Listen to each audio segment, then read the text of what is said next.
Welcome to Olds Mob 455. We're back at the shop again, and we're continuing this work on the relocation of the latch mechanism. You saw where we were working on this piece before. Used to go up, around, you went through the hood. We're putting a filler panel in right here, and in order to get that to come down, we discussed where we were going to have it right here by the opening here for the license plate. And that's more air in here. We didn't want to be going underneath. I've had cars too where I just had a hook and I had to pull down, and he wants to make it decent, so he wanted to look up Lokar because he's been happy with that company, and they work great on his dipstick tube. And when you get this, it's pretty fancy. And they gave us way more than what we need. We just need a short little section. And there's always this little bead that's got a ferrule and set screws. And then this, we're gonna have to add on to here so this bracket is held in place. And you gotta have enough movement for the latch mechanism to go up and down. And this has gotta be mounted on the bumper, and then you'll pull it like that. It's pretty cool. So we've gotten to the point of making something that would hold the cable to actuate our lever that we made without bastardizing any of the other pieces on the car. So this is an unbolted part that you could throw away afterward, and we didn't want to weld anything to other bracketry that holds the grill and the bumper and stuff. So this will be self-supported. You can see it's triangulated. Now we got to make a barrel that will pivot in here so that the end of the cable that we're going to be locking on, just kind of like a clutch cable on your motorcycle. This will sit down in there, and then as we pull the lever, it'll actuate this arm. So our lever can be shortened up too, because we're going to be running through this plane. We're going to have to drill a hole right here, and then this thing will be in a barrel that can swivel in this hole. And this will be going up and down with the cable.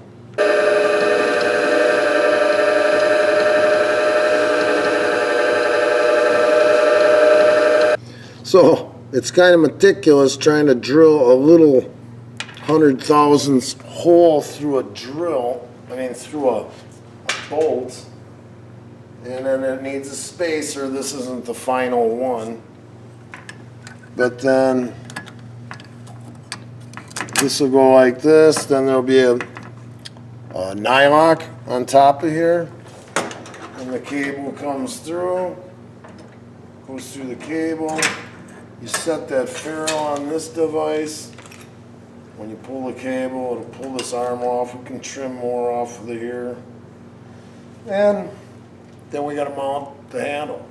A lot of fiddle farting around when we're just hanging out together. We're back here trying to continue working on the hood latch mechanism, and what I thought was only going to be like a half-hour job is getting stretched out.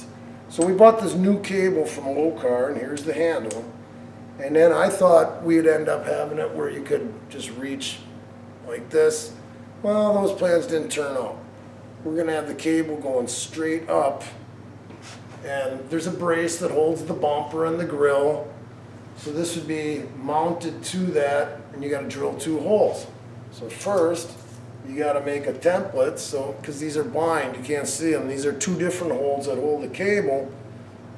So a little template was made where the holes are.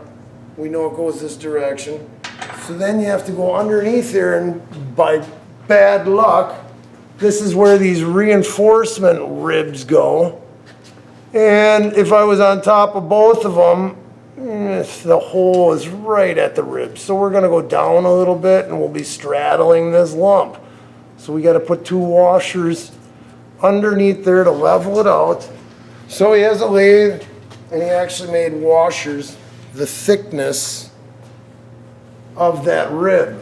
So now before we end up drilling our holes that are going to be for the handle pulling the cable, we decide to mount this because if we still got to have enough room for play on the cable. It might end up being just 2 inches long. So you will see we just took a nut. There's no, brain surgery.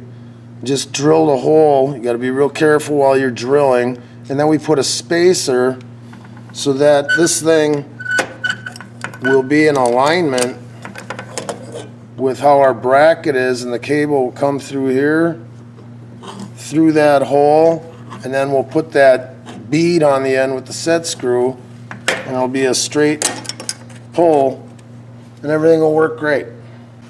Then we have one of these crimp nuts, so as we tighten this up, they're made so that they're squashed on the end, and then the threads bind, and then we'll keep that just a little bit loose so that it can rotate in that hole.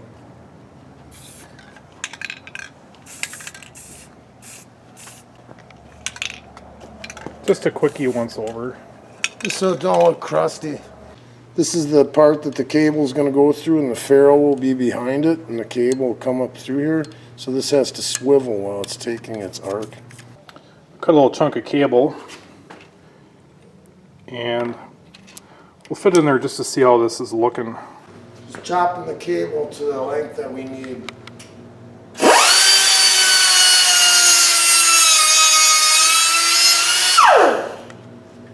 So out of all this 8-foot cable, this is what we're going to end up using. So then the next step you got to figure out is how much cable you need. We can have it coming out past that little, ferrule.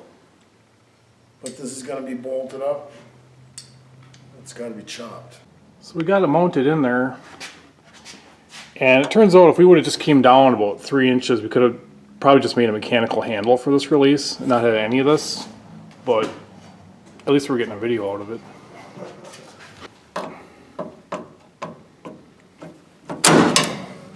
There we go. So I think that's pretty much where we got to crank down our ferrule. Decided to wait to cut this cable until we had this thing on there in case we fray the end of it or something. Cut it this far. Okay.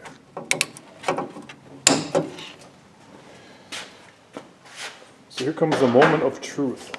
Whenever you have a cable that's, for a motorcycle clutch cable or mini bike throttle cable, if you've got this outer case and it breaks at the ferrule, usually they're like silver soldered in or something, all you do is take a bolt, and while you still have the head on, you drill a hole through it so that this fits in, and then you can, some guys will spot weld it, but we used to heat it up and you'd have the silver solder and it melts in and you let it cool, or you could braze it. Then you can, feed this through here, and then you can make a cable for something else, even your lawnmower throttle or whatever, but you should keep some of these around. See, look at that. As soon as your hand goes down there, you can feel it. Well, there's your latch. It works.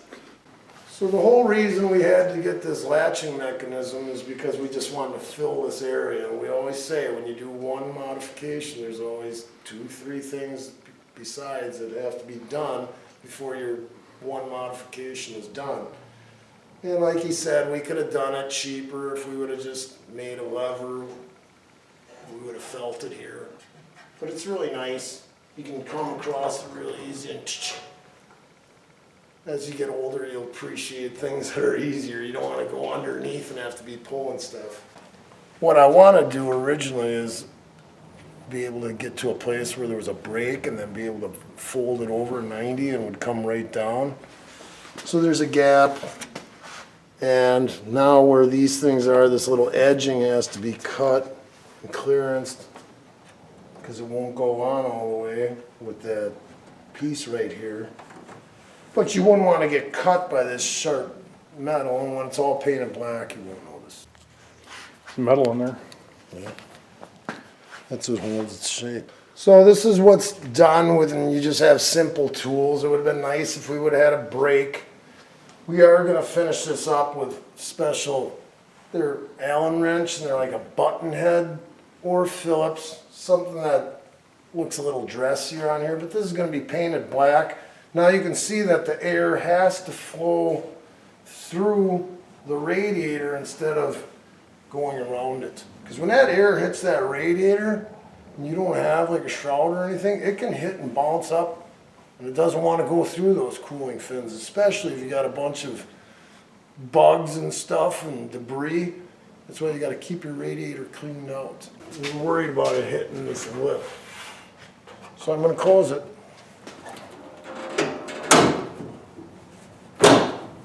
Looks like we got our clearance pretty good.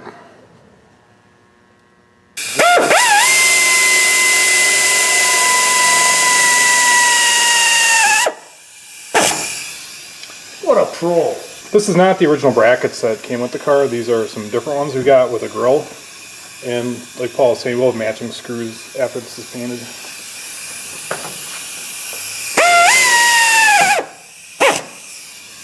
This should all tighten it up even in an accident. More energy absorption. So this is looking pretty good right now, but once it's all blacked out, it's even going to look better. I'm trying to get him to do other modifications, but he leans towards stock. Stay tuned and see if I can get him to do anything else that's different than stock.